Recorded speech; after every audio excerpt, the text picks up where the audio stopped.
आज का जो हमारा वीडियो है वो है सेकेंड लॉ ऑफ थर्मोडायनेमिक्स। यहाँ पे हम लोग पढ़ेंगे गिब्स फ्री एनर्जी के बारे में, आगे जाएंगे और गिब्स फ्री एनर्जी के बारे में पढ़ेंगे कि ऑलमोस्ट हमारे सिस्टम का टोटल एनर्जी जो है वो क्या होता है और कैसे डिपेंड करता है। ठीक है, तो सेकेंड लॉ, अगर हम लोग सेकेंड लॉ ऑफ थर्मोडायनेमिक्स की बात करें तो ये लॉ जो है ना वो direction of flow of heat देता है। तो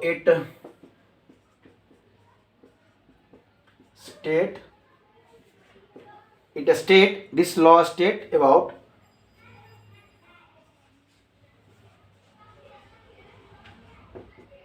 direction of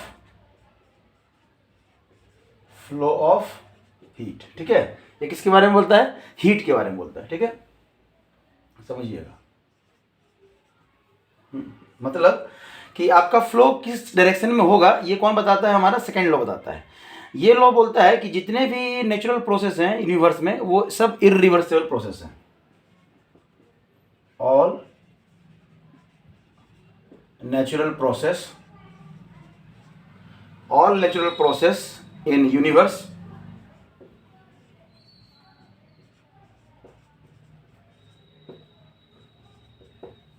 is irreversible।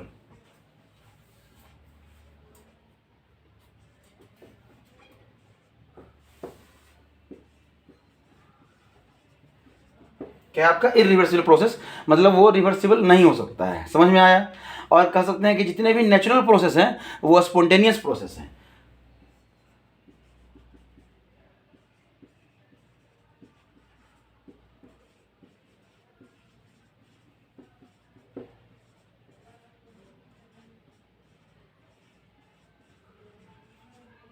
Spontaneous process है। ठीक है, स्पॉन्टेनियस मतलब खुद से होने वाला आपका प्रोसेस है।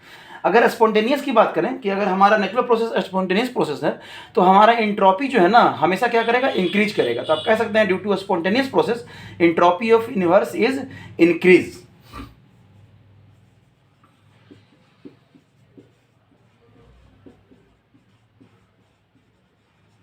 Due to spontaneous process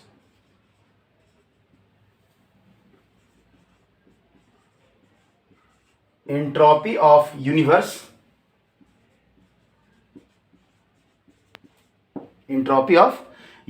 is increasing continuously. ठीक है, क्या करता है? आपका इंक्रीज करता है कंटिन्यूअसली।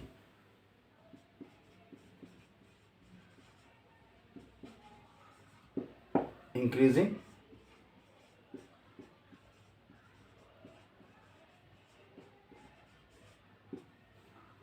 कंटिन्यूअसली। ठीक है, कंटिन्यूअसली इंक्रीज कर रहा है। मतलब अगर आप कहेंगे कि जो टोटल आपका इंट्रोपी चेंज है वो क्या है? आपका जीरो से क्या है? आपका ज़्यादा है। जीरो से क्या है? आपका ज़्यादा है। अब जीरो से ज़्यादा है मतलब आप कह सकते हैं कि टोटल इंट्रोपी चेंज जो है ना वो हमारा क्या है? पॉजिटिव है। क्या है? हमारा पॉजिटिव है। समझ में आया? कोई दिक्कत? बोलिए। तब है कि हम लोग यहाँ पे जानते हैं कि जो टोटल इंट्रोपी चेंज है वो क्या होता है? Entropy change of system plus entropy change of surrounding. क्या है? आपका सराउंडिंग। तो हम लोग कह सकते हैं कि अगर ये इसका वैल्यू पॉजिटिव है तो हम लोग कह सकते हैं कि जो इंट्रोपी चेंज है, यहां पे दिखेगा, इंट्रोपी चेंज है आपका सिस्टम का और प्लस इंट्रोपी चेंज है आपका सराउंडिंग का, वो आपका क्या है? जीरो से ज्यादा। क्योंकि ये वैल्यू पॉजिटिव है तो इन दोनों का सम जो है ना जीरो से क्या होगा? आपका ज्यादा होगा। कोई दिक्कत नहीं। तब हम लोग बात करते हैं गिब्स फ्री एनर्जी। इसको हम लोग रिप्रेजेंट करते हैं कैपिटल जी से। अब देखिए कैपिटल जी से रिप्रेजेंट कर रहे हैं तो पहला लाइन हम लिख सकते हैं कि इट इज स्टेट फंक्शन या स्टेट प्रॉपर्टी। ठीक है, क्यों? क्योंकि हम लोग थर्मोडायनामिक्स में पढ़े हैं कि जिसको कैपिटल लेटर से हम लोग रिप्रेजेंट कर रहे हैं वो क्या आपका स्टेट फंक्शन है, पाथ फंक्शन नहीं होता है। ठीक है, और ओवरऑल इस चैप्टर में अभी तक हम लोग दो ही पाथ फंक्शन पढ़े थे, एक था वर्क आपका और दूसरा था आपका हीट। ठीक है, इन दोनों को हम लोग स्मॉल लेटर से यूज करते हैं तो ये तो हम लोग देख के बोल सकते हैं। और चूंकि ये एनर्जी टर्म है, क्या है आपका? एनर्जी टर्म है, तो हम लोग कह सकते हैं कि इट इज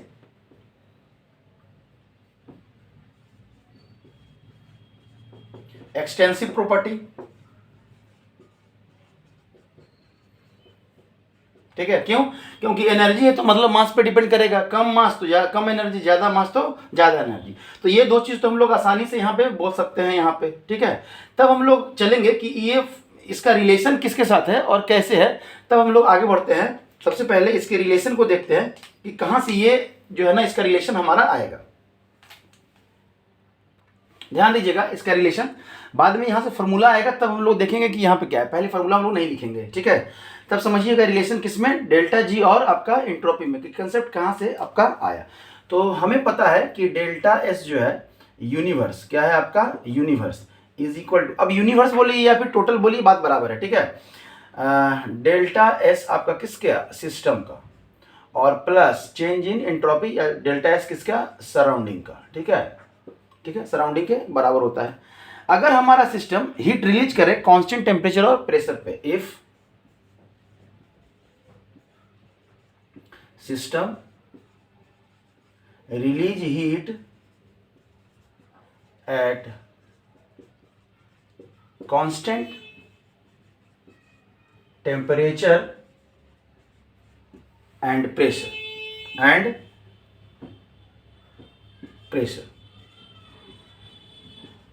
ठीक है। अगर कांस्टेंट टेम्परेचर और प्रेशर पे आपका हीट रिलीज कर रहा है, तब आपका यहाँ पे क्या होगा, देखिए कांस्टेंट टेम्परेचर पे हम लोग देखे थे कि कांस्टेंट टेम्परेचर की बात करें तो यहाँ पे जो टोटल आपका जो एंट्रोपी था वो क्या था, जीरो था। क्या था आपका, जीरो था। और कांस्टेंट प्रेशर पे जो हीट रिलीज होता है, इस हीट को हम लोग क्या कहते हैं, क्यूपी, और ये बराबर होता है किसके, डेल्टा एच के, चेंज इन एंथैल्पी के। कोई दिक्कत? तो ये दो सिस्टम, दो कंडीशन है कि हमारा जो सिस्टम है वो रिलीज कर रहा है हीट, तो हीट रिलीज को क्या कहेंगे हम लोग, कांस्टेंट प्रेशर पे and constant pressure and constant pressure पे हम लोग हीट को क्या बोलते हैं, क्यूपी, और क्यूपी आपका क्या है, डेल्टा एच, ठीक है। और अगर कांस्टेंट टेम्परेचर की बात करें तो टोटल जो एनर्जी आपका वो क्या होता है, जीरो होता है। मतलब यूनिवर्स का इसी को हम लोग टोटल भी कहते हैं, ठीक है, इसी को हम लोग टोटल भी कहते हैं। तो क्या हो जाएगा आपका, जीरो हो जाएगा। अब समझिएगा यहाँ से कि अगर हमारा जीरो हो गया तो हम लोग कह सकते हैं कि ये क्या हो जाएगा आपका, जीरो। तो जीरो इज इक्वल टू, यहाँ से हम लोग कह सकते हैं डेल्टा एस आपका सिस्टम, अब प्लस डेल्टा एस आपका क्या हो जाएगा, सराउंडिंग, ठीक है। तब यहाँ से हम लोग कह सकते हैं, इधर दिखिएगा नहीं, हम लोग ऊपर में थोड़ा सा मिटा लेते हैं। तब हम लोग कह सकते हैं कि डेल्टा एस, अगर हम लोग सराउंडिंग की बात करें, तो वो माइनस डेल्टा एस सिस्टम के बराबर होगा। कोई दिक्कत नहीं। तब है कि फिर से हम लोग आते हैं उस इक्वेशन पे, किस पे, नाउ हम लोग को क्या पता है कि डेल्टा एस, अगर सिस्टम की बात करें टोटल, तो क्या होगा, डेल्टा एस आपका सिस्टम और प्लस डेल्टा एस किसका, सराउंडिंग का, ठीक है। यहां से अगर हम लोग सराउंडिंग को यहां से हटा दें, इसको रिप्लेस कर दें, तो यहां पे क्या होगा, माइनस डेल्टा एस, और इसको हम लोग लिख सकते हैं आपका किसके, डेल्टा एच बाई टी। इसका जो वैल्यू होगा आपका किसके बराबर होगा, डेल्टा एस बाई टी, और ये माइनस साइन रहेगा आपका, ठीक है। तो इसके जगह पे हम लोग इसको हम लोग लिख सकते हैं, तो total entropy change is equal to किसका, आपका सिस्टम का, और माइनस डेल्टा एच बाई क्या हो जाएगा, टी। अगर एलसीएम ले लें तो यहाँ पे delta S by T is equal to T delta S किसका, सिस्टम का, और माइनस डेल्टा एच अपॉन क्या हो जाएगा आपका, टेम्परेचर, ठीक है। तब यहाँ से इसको इधर लेके चले आइए, T delta S total is equal to T delta S आपका किसका हो जाएगा, सिस्टम का, और माइनस डेल्टा एच।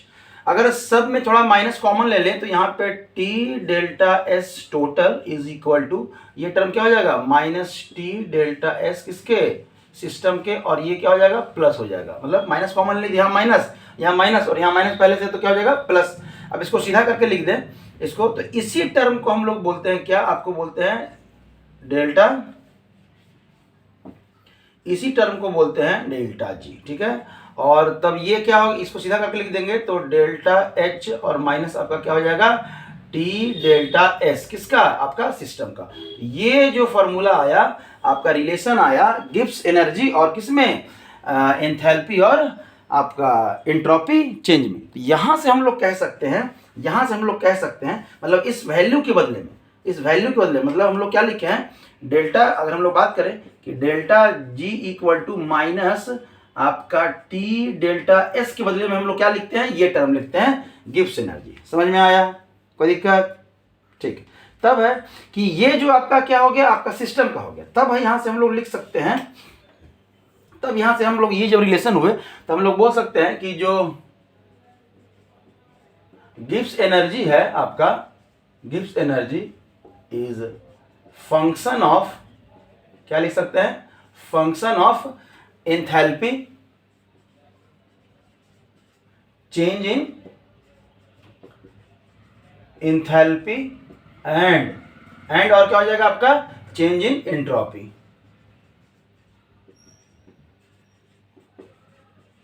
क्या हो जाएगा आपका, चेंज इन एंट्रोपी। अब ये चेंज इन एंट्रोपी है, ठीक है। तब क्या है यहां पे कि और क्या कर सकते हैं, तो गिब्स एनर्जी को हम लोग डिफाइन कर सकते हैं, it is a thermodynamic quantity, it is a thermodynamic quantity which represent, which is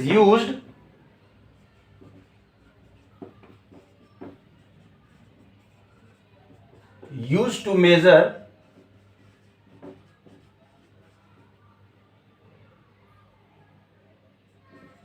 the capacity, measures the capacity of system to do useful work, useful work मतलब कोई सिस्टम कितना आपका वर्क कर सकता है उस एनर्जी के बारे में, उसी का मेजरमेंट है किसके थ्रू, ये डेल्टा जी आपका। समझ में आ रहा है, कोई दिक्कत? यहां से आप समझेंगे, ठीक है। तब जो ये एनर्जी हो ना, गिब्स एनर्जी, ये किसका हो गया, आपका टोटल सिस्टम का हो गया। मतलब ये जो टोटल हमारा टर्म आया, हमारा ये क्या है, आपका कैपेसिटी बता रहा है, यही डेल्टा जी के टर्म में बता रहा है, ये पूरा कैपेसिटी की आपका जो सिस्टम है वो कितना आपका यूजफुल वर्क दे सकता है। समझ में आया, कोई दिक्कत? अब यहां से हम लोग डेल्टा जी निकाल रहे हैं, मतलब change in entropy, sorry change in Gibbs energy है, ये क्या है आपका, चेंज इन गिब्स एनर्जी। समझिएगा यहां से जब चेंज की हम लोग बात कर रहे हैं कि अगर हम लोग डेल्टा जी की बात कर रहे हैं तो मतलब यहां से हम लोग कह सकते हैं कि आपका गिब्स फ्री एनर्जी फाइनल और minus Gibbs free energy initial. क्या है, इनिशियल। तो यहां से अगर हम 3-4 बात कर सकते हैं कि डेल्टा जी अगर इसका वैल्यू अगर मान लेते हैं नेगेटिव आया, क्या आया, नेगेटिव, तो हमारा जो प्रोसेस रहेगा या रिएक्शन रहेगा वो क्या रहेगा, स्पॉन्टेनियस।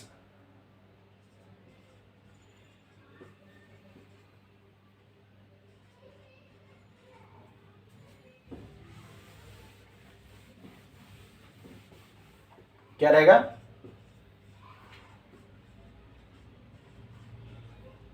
स्पॉन्टेनियस। इसका मतलब क्या है कि इनिशियल का एनर्जी ज्यादा है, फाइनल का कम है, मतलब आपका जो प्रोडक्ट बन रहा है उसमें एनर्जी क्या है, कम है, तो इसका वैल्यू क्या आएगा, नेगेटिव, तो वो आपका क्या होगा, स्पॉन्टेनियस होगा।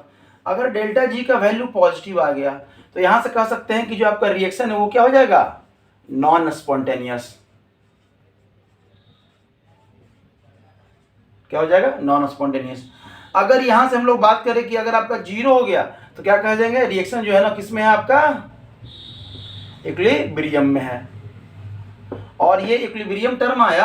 अब इस डेल्टा जी को जो है ना हम लोग थर्मोडायनेमिक्स में पढ़ेंगे, हम लोग केमिकल इक्विलिब्रियम या आयनिक इक्विलिब्रियम मतलब इक्विलिब्रियम में पढ़ेंगे, हम लोग 12th में जब जाएंगे और वहां पढ़ेंगे हम लोग इलेक्ट्रोकेमिस्ट्री, वहां भी पढ़ेंगे। मतलब ये डेल्टा जी आपको बहुत ही काम आने वाला है, आपका इंपॉर्टेंट है, और ये याद रखिएगा, यहीं से आपका फॉर्मूला बनता है। समझ में आ रहा है? तो ये तो हो गया ये। अब चलते हैं कि वर्क के साथ इसका कैसा रिलेशन है वो जानते हैं। अगर हम लोग बात करें फर्स्ट लॉ ऑफ थर्मोडायनेमिक्स, अगर फर्स्ट लॉ ऑफ थर्मोडायनेमिक्स की बात करें, ठीक है, तो ये हम लोग लिखते हैं delta E is equal to Q plus क्या है आपका डब्ल्यू। तो इसी इक्वेशन को for work done by the system के लिए अगर हम लोग लिखें मतलब सिस्टम के द्वारा जो वर्क किया जा रहा है अगर उसके लिए लिखें तो इसी इक्वेशन को हम लोग लिख सकते हैं delta E equal to Q minus W. क्यों? क्योंकि work done by the system क्या होता है आपका नेगेटिव होता है। ठीक है, अकॉर्डिंग टू अगर कह सकते हैं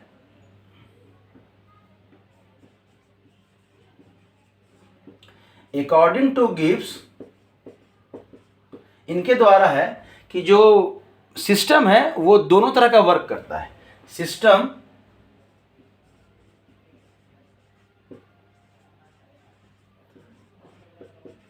does both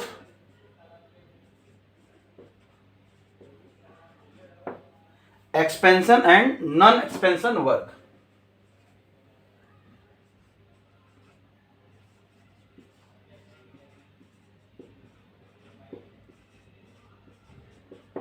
expansion and non expansion work समझ में आ रहा है? मतलब हम लोग कह सकते हैं कि जो हमारा सिस्टम है W इक्वल टू वो दोनों तरह का आपका वर्क कर रहा है। एक वर्क है आपका एक्सपेंशन का और दूसरा वर्क है आपका नॉन एक्सपेंशन का।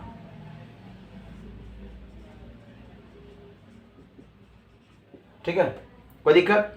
इसी W की जगह पे अगर हम लोग यहां वैल्यू रख दें तो हम लोग कह सकते हैं कि delta E is equal to Q minus W, ये एक्सपेंशन, और प्लस डब्ल्यू नॉन एक्सपेंशन। ठीक है, इस एक्सपेंशन के वर्क को हम लोग जानते हैं कि हमारा सिस्टम जो है अगर सिस्टम के द्वारा जो वर्क किया जा रहा है तो होता क्या है वो P डेल्टा V, ये हम लोग पहले से जानते हैं, प्लस ये नॉन एक्सपेंशन वाला जो वर्क बचा। ठीक है, इस तरह से समझ में आ रहा है? तब इसी को अपन हम लोग एक्सपेंड करेंगे, ध्यान दीजिएगा यहां पे।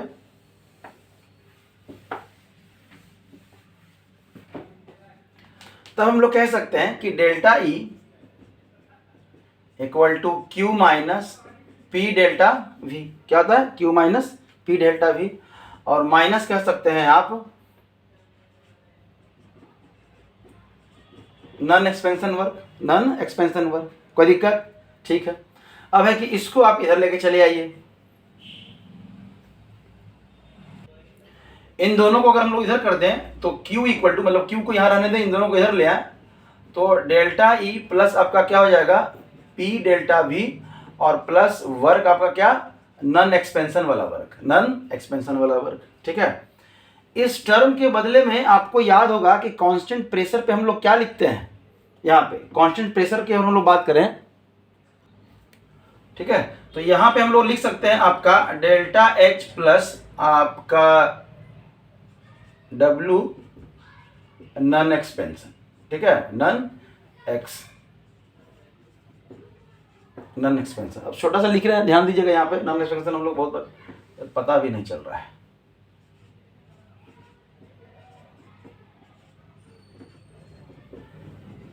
ठीक है, अगर इसकी बात करें यहाँ पे तो हम लोग को इसके बदले में लिख सकते हैं आपका T डेल्टा S। क्यों? तो हम लोग को पता है कि delta S is equal to क्या होता है Q बाई क्या होता है T। तो अगर इसकी बात करें तो ये दोनों क्या होगा मल्टीप्लाई। तो यहाँ पे आप ऐसा करके डेल्टा H और प्लस P नॉन एक्सपेंशन। ठीक है, तब यहां से एक रिलेशन आएगा। अब इसको इधर लेके चले जाएं या इसको इधर लेके चले जाएं। ठीक है, इसको एक साथ कर दीजिए या इसको इधर लेके आइए, इसको इधर लेके आइए। तो यहां पे हम लोग बोल सकते हैं non expansion is equal to delta S minus T delta S, और इसी को हम लोग क्या बोलते हैं change in Gibbs energy, change in Gibbs energy. और इसको जब इसको आप इधर लेके आएंगे तो क्या है माइनस साइन आएगा यहाँ पे। तो यहाँ से आप कह सकते हैं कि non expansion, work for non expansion is equal to minus delta G. मतलब आपका जो माइनस गिब्स एनर्जी होगा वही नॉन एक्सपेंशन वर्क के बराबर होगा। तो यहाँ से आपका वर्क के साथ रिलेशन भी आ गया है यहाँ पे, समझ में आया? कोई दिक्कत? तब हम लोग चलते हैं कि इसके साइन कुछ कुछ यहाँ पे हम लोग तीनों को, अब हम लोग पढ़े हैं क्या क्या, एंथैल्पी पढ़ लिए हैं, आपका एंट्रोपी पढ़े, और आपका क्या पढ़े, हम लोग गिब्स एनर्जी पढ़े। एक डेटा, एक चार्ट बनाते हैं हम लोग, टेबल बनाते हैं, जिसमें हम लोग देखेंगे कि इनके पॉजिटिव और नेगेटिव से क्या फ़र्क पड़ता है। अगर हम लोग देखें तो यहाँ पे डेल्टा एच कर दीजिए, यहाँ पे डेल्टा एस कर दीजिए, आप यहाँ पे डेल्टा जी कर दीजिए। और अगर बात करें यहाँ पे तो देखिए 2 बार माइनस हम लिख दे रहे हैं, 2 बार प्लस लिख दीजिए, और एक बार आप फिर से माइनस लिख दीजिए, ठीक है, कोई दिक्कत, और एक बार प्लस लिख दीजिए। चलिए यहाँ तक में कोई दिक्कत नहीं, ठीक है। अब ध्यान दीजिएगा, हम लोग जब बोल रहे थे, हम लोग क्या बोले थे आपको कि जब डेल्टा जी का वैल्यू नेगेटिव रहे, डेल्टा जी का वैल्यू क्या रहे, नेगेटिव रहे, तो आपका क्या होगा, रिएक्शन स्पॉन्टेनियस होगा, reaction spontaneous.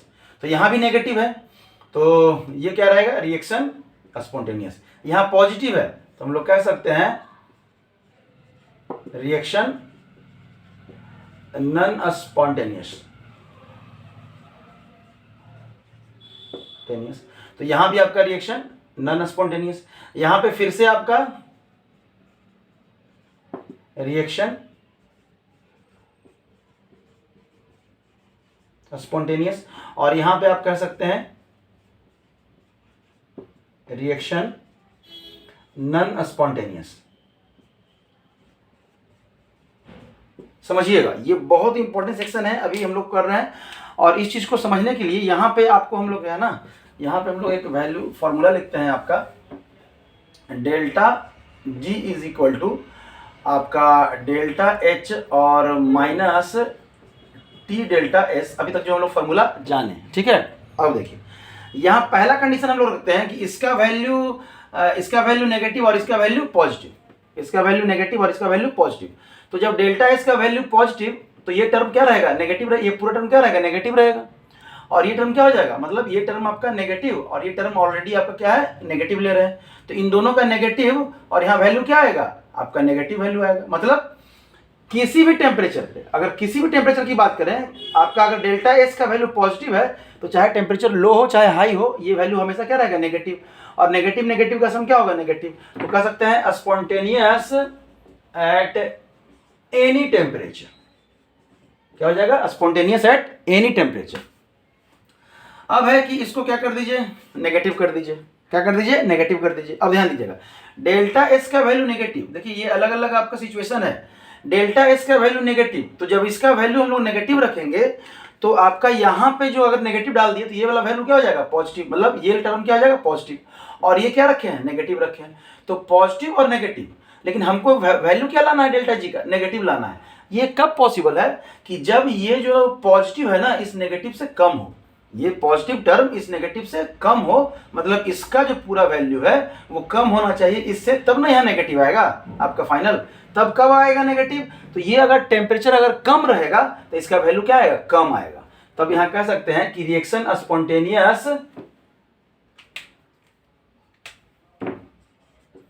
At low temperature, at low temperature.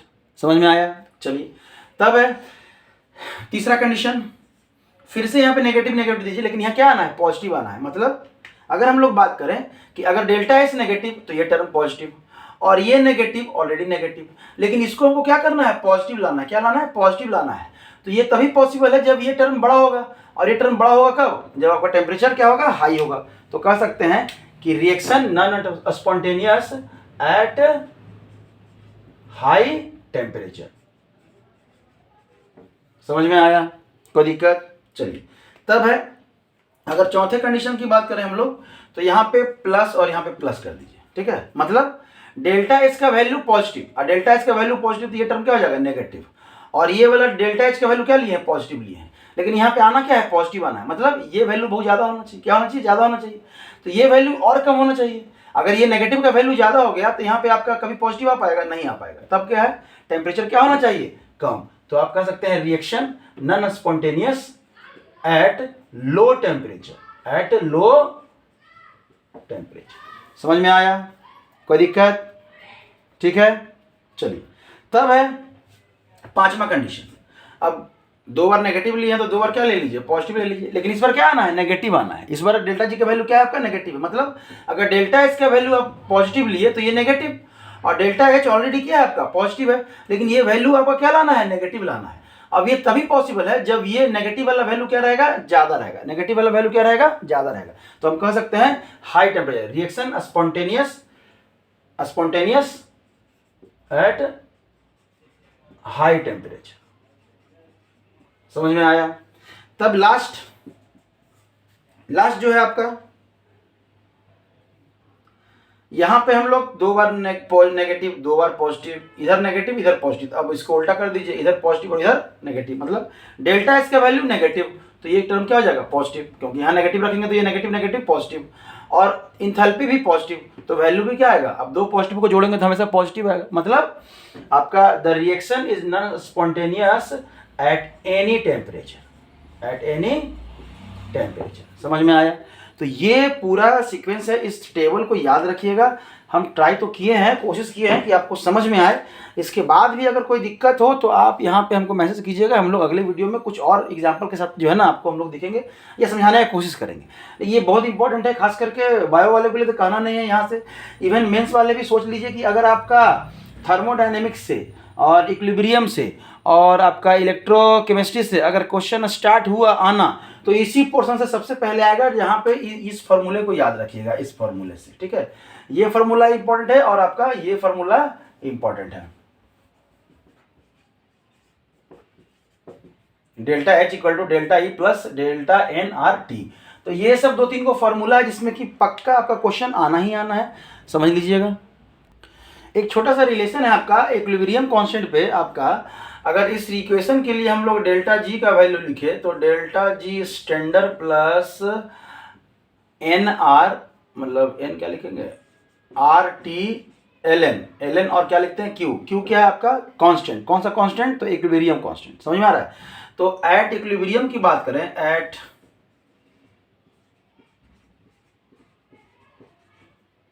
Equilibrium की अगर हम लोग बात करें तो डेल्टा जी हम लोग क्या अभी देखे थे, 0, तो यहाँ हो गया 0, तो यहाँ से हम लोग कह सकते हैं delta G standard is equal to minus R T L N. अब ये क्या हो जाएगा, इक्विलिब्रियम कांस्टेंट।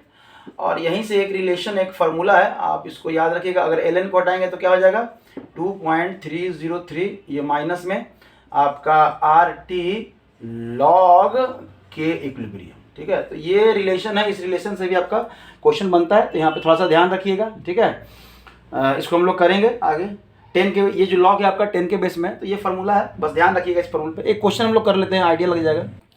एक क्वेश्चन है आपका, for a certain temperature change in enthalpy and change in entropy. मतलब आपका दिया हुआ है चेंज इन इंथैल्पी का वैल्यू दिया हुआ है 40 किलो जूल आपका पर मोल। इसको हम लोग सबसे पहले क्या करेंगे, जूल में चेंज कर लीजिए, तो 1000 से मल्टीप्लाई कर देंगे, इतना जूल आपका पर मोल। जैसे जैसे करते जा रहे हैं उस तरह से हम लोग करना है कैलकुलेट। चेंज इन एंट्रोपी मतलब डेल्टा एस दिया हुआ है आपका, कितना दिया हुआ है, 100 जूल आपका पर केल्विन आपका पर मोल दिया हुआ है। ठीक है, पर मोल दिया हुआ है। चलिए, ये तो ऑलरेडी जूल में ही दिया, तो उसको चेंज करने की जरूरत है नहीं। और आपका टेम्परेचर दिया हुआ है कितना, 27 डिग्री सी, तो इसको सीधा हम लोग केल्विन में चेंज कर लेंगे, तो 27 प्लस 273, तो कितना हो जाएगा आपका 300 केल्विन।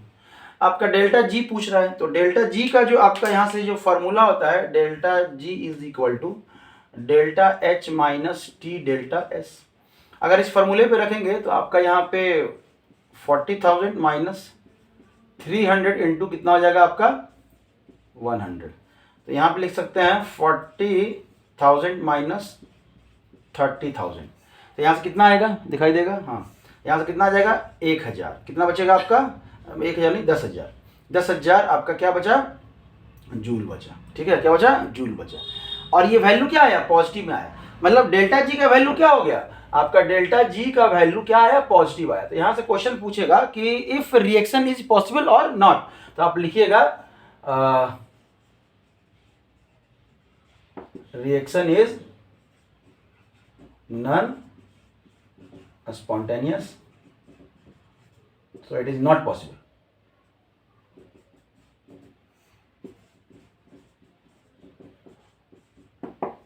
समझ में आ रहा है? कोई दिक्कत?